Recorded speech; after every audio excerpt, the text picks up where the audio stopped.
mesures? Alors, vous l'avez tantôt, je vous remercie d'abord, madame, et je salue tous les téléspectateurs qui nous regardent ce soir. Vous l'avez tantôt expliqué, les mesures qui ont été prises depuis lors l'ont été dans le cadre de la protection des populations, mais vous n'êtes pas sans savoir, et tout le monde l'a constaté au Sénégal, que le virus continue encore son chemin. Il y a nécessité aujourd'hui de prendre des mesures dans le même sillage de ce qu'il a été pour donc donner un coup de frein à cette prorogation qui nous vaut quelques résultats négatifs, malheureusement au niveau donc, de la santé concernant les patients ainsi que donc, des décès qui ont été aussi enregistrés ces derniers jours. Et ce sera pour combien de temps encore? Alors, ce qu'il faut noter, c'est que le 6 janvier dernier, Son Excellence, Monsieur le Président de la République, Macky Sall, a décrété, donc a proclamé l'état d'urgence qui a débuté le 6 janvier à minuit. Donc, pour computer, on commence à partir du 7 janvier. Et ce qui donne comme résultat que le couvre-feu ainsi que l'état d'urgence devraient prendre fin aujourd'hui. Maintenant, je l'ai expliqué sur votre plateau ici précédemment, il y a eu la loi de 1969 qui a été modifiée et qui a donné naissance à un troisième régime, lequel vise à gérer les catastrophes naturelles ou sanitaires. Mais comme toute loi, elle a un processus avant son entrée en vigueur. Une fois qu'elle est votée, elle est envoyée chez M. le Président de la République pour qu'il prenne ce qu'on appelle l'acte de promulgation. Cet acte doit être pris donc demain. Et en attendant, et pour respecter l'état de droit, parce qu'au Sénégal, nous sommes quand même, il faut le rappeler, un État qui est soumis au droit, de sorte que tous les actes qui sont pris par le gouvernement le sont sur une base juridique très claire. C'est pour cette raison qu'en attendant l'entrée en vigueur de ce troisième régime qui vise à proclamer d'abord dans un premier temps l'état de catastrophe sanitaire, mais ensuite de permettre la protection des populations sous ce nouveau format, que les gouverneurs de Dakar et de Thiès ont été instruits de prendre des arrêtés qui produisent les mêmes effets pendant cette période de 8 jours, pour répondre plus exactement à votre question. Donc les gouverneurs et les préfets vont assurer cette transition? Tout à fait. Bien, alors est-ce que les dispositifs seront maintenus, dispositifs sécuritaires? Oui, je l'avais expliqué ici même aussi. L'état d'urgence, il est lourd. Et c'est pour éviter d'ailleurs d'avoir à retourner devant l'Assemblée nationale où nous pouvions demander cette prorogation qu'il a été donné instruction aux gouverneurs de Dakar et de Thiès de prendre donc ces arrêtés-là. Ce qu'il faut comprendre à ce niveau, c'est que c'est des allègements au niveau du fonctionnement par rapport à la mobilisation des forces de défense et de sécurité, mais cela n'enlève en rien à l'efficacité qui est poursuivie par rapport aux mesures qui seront prises et lesquelles sont de nature à faire en sorte que le virus ne connaisse pas en réalité de propagation. Donc interdiction de circuler de 21h à 5h du matin avec comme objectif de faire arrêter la circulation du virus pendant la période correspondante qui est de 21h à 5h du matin sur l'étendue des deux régions.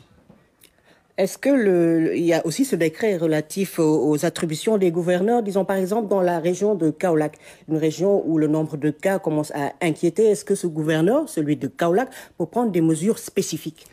Alors, dans l'absolu, les gouverneurs ont cette compétence parce qu'ils tirent ces attributions d'un décret de 1972 qui est relatif à leurs attributions. Ils ont des pouvoirs de police administrative qui leur permettent de prendre des mesures qui restreignent les libertés d'aller et de venir, en cela compris la liberté de circulation. Cela est tout à fait exact.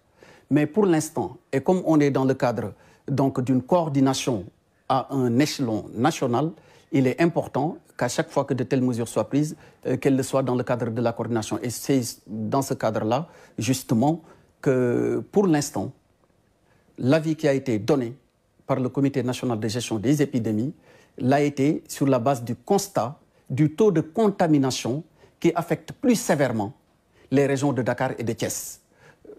Naturellement, si les mesures doivent être évoluées dans le sens de toucher d'autres régions, sans nul doute, le moment opportun, de telles décisions seront prises. Mais pour l'instant, ce qu'il faut noter, c'est que cela ne concerne que les régions de Dakar et de Thiès. Est-ce qu'on peut s'attendre à ce que ces décrets-là tombent avant minuit pour les gouverneurs, pour leur permettre de prendre les mesures? Oui, les arrêtés ont déjà été pris. Les arrêtés ont déjà été pris. Maintenant, comme je l'ai indiqué tout à l'heure, on est encore jusqu'à minuit aujourd'hui dans le cadre d'un état d'urgence.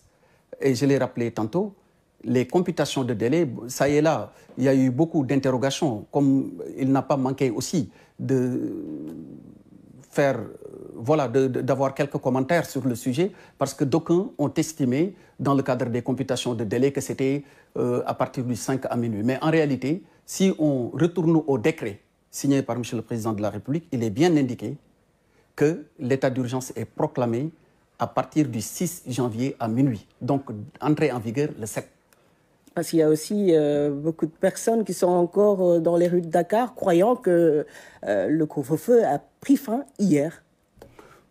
Alors, est-ce qu'il y a des mesures pour ces personnes? Il y aura peut-être une dérogation, je ne sais pas. Non, en réalité, j'ai suivi avec grand intérêt des reportages qui sont passés même sur la RTS et qui relevaient assez souvent qu'il y avait quelques retardataires sur les routes pour lesquels les forces de défense et de sécurité avaient beaucoup de compréhension, parfois, surtout lorsque cela résultait de certaines urgences, notamment quand il s'agissait de personnes qui pouvaient être souffrantes ou parce qu'il y avait, pour une raison ou pour une autre, elles n'étaient pas encore rentrées avant l'heure indiquée pour le démarrage du couvre-feu. Mais en tout état de cause, ce qu'il faut peut-être rappeler, c'est qu'en lisant le décret, et comme on l'a toujours indiqué, c'était de 12 jours. Et ce qui fait foi, c'est le décret. Et le décret dit entrer en vigueur à partir le 6 janvier à partir de minuit. Donc, computation de délai commence le 7 et arrive à expiration le 18. On peut avoir des cas d'urgence en plein couvre-feu. Est-ce que les forces de l'ordre et de sécurité sont sensibilisées par rapport à ça? Oui, nous avons des forces de défense et de sécurité qui sont très républicaines. Elles font appliquer la loi. Elles ont en charge de veiller à l'application de la loi. Mais de la même manière, et on a vu sur beaucoup de médias, le comportement exemplaire dont elles font montre à chaque fois que la situation l'exigeait. Cela n'enlève en rien à leur capacité de fermeté et de faire respecter les textes quand il le faut, les lois et règlements. Mais en tout état de cause, c'est des forces de défense qui sont républicaines, de sécurité et de défense qui sont républicaines. Et sous cet angle-là, il faut dire que leur compréhension n'a jamais fait défaut à chaque fois que de besoin. Maintenant, cela n'a rien à voir avec faire appliquer les textes. C'est deux choses qui sont différentes. Il faut que ça soit clair sur ce sujet-là aussi. Et que prévoit la loi en cas de violation? Alors, d'abord pour les mesures, que ce soit les mesures administratives comme pour les... je rappelle que nous sommes encore dans le cadre de l'état d'urgence jusqu'à minuit. Et dans ce cadre, la loi prévoit une peine de 2 mois à 2 ans. Mais je ne le rappellerai jamais assez. Nous sommes dans une situation particulière dont l'objectif premier du gouvernement n'est pas de réprimer, mais c'est de protéger. La répression n'est pas l'objectif qui est visé, d'ailleurs, par le nouveau régime qui a été adjoint à ce précédemment existant dans sa version initiale de la loi de 1969. Mais en tout état de cause, il faut d'abord protéger, sensibiliser, et maintenant, en cas d'infraction, naturellement, les textes ont vocation à s'appliquer en pareille occurrence. Merci beaucoup, Monsieur le ministre de l'Intérieur, Monsieur Antoine Félix Diome, qui est